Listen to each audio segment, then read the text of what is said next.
Pelaku penyiraman air keras terhadap wartawan media online di Jalan Ginting, Medan Tuntungan Minggu, 25/7, malam dikabarkan telah ditangkap kepolisian. Pelaku diketahui berjumlah 2 orang dan mengenakan helm saat melakukan aksinya.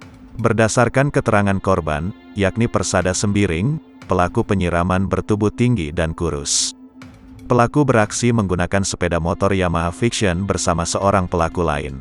Namun pelaku yang berada di atas motor tak diketahui bagaimana ciri-cirinya.